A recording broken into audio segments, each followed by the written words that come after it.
खरोखर बरं वाटते तुमच्या समोर उभं राहताना. कोणाला आप्पा वाटतो, कोणाला हितेश वाटतो, कोणाला साहेब वाटतो, पण प्रत्येकाच्या मनात आपुलकीची भावना.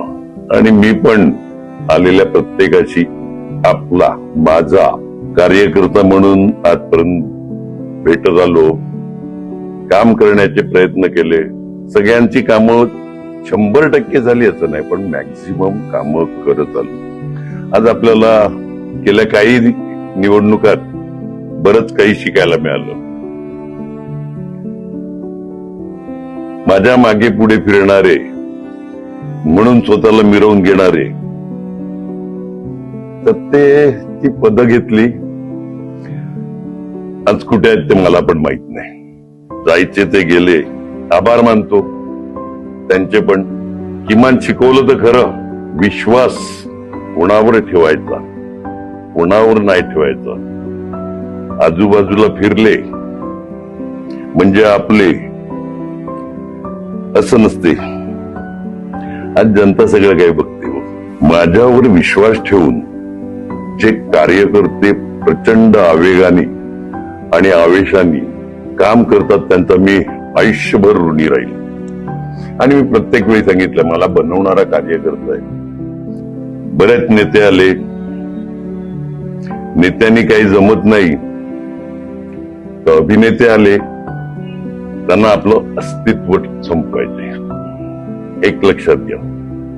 आणि अस्तित्व संपण्याकरता मागे एका नेत्याने कॉमेंट्स पण केले लातूर संदर्भात, आम्ही अस्तित्व संपवून टाकू. सुंदर उत्तर रितेश देशमुख यांनी दिलं का अस्तित्व संपवण्याकरता कागदावर लिहायला पाहिजे, हृदयावर कोरलेल्या नावाचं तुम्ही काय करणार. आज तीच बाब आहे माझी. आज यांचं कुठे काही शिजत नाही म्हणून विषय आणला 35 वर्षात काय झालं. 35 वर्षात माझ्या बरोबर डझनभर तालुक्यातून यांच्या पक्षाचे रामभाऊ नाईक पासून, वनगा साहेबांपासून, सावरा साहेबांपासून, म्हणजे आता जे खासदार त्यांचे वडील, हे तुम्हाला माहिती आहे का आपल्या सोपाऱ्यातून निवडून यायचे, पेल्लार मधून निवडून यायचे. वालीव, गोकिवडा, खानिवडा, सायवन, हे अर्धा तालुका यांच्याकडे होता. यांचेच खासदार आमदार झाले विधान परिषदेवर. रवी फाटक, असे सगळे झाले. पण जबाबदारी माझ्या एकट्यावर टाकतात. गेलेल्यांची पण बरीच कामं केली.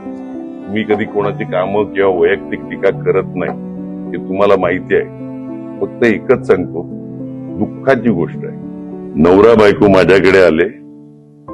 मी सांगितलं बाबा अमेरिका माझं नाही. क्षितिजला मी बोलवलं, घरीच होतो मी. क्षितिजला बोलवलं, क्षितिज आणि मॉन्टी, त्यांनी फोनाफोनी केले. 4.5 तासाचा प्रवास करून तिकडे आला. सगळी धावपळ केली, सगळे रिलेशन वापरली. ज्याच्या मुलाला वाचवलं एकुलता एक, आणि ज्या क्षितिजनी वाचवलं त्या क्षितिजच्या विरोधात विधानसभेला काम केलं. यांच्याकडून काय अपेक्षा करायची आपण. शिकवलंय आपल्याला इलेक्शननी, आणि ते कर्तृत्व मनात काय आलं ना सगळी काढेल, पण नाही करायचं आपल्याला कोणाला वैयक्तिक. आणि मी मुद्दामून नाव पण घेत नाही, मुलाचं आयुष्य आहे. ठीक आहे, होतात चुका. अशा सगळ्या प्रसंगी सगळ्यांबरोबर राहिलेला मी आहे.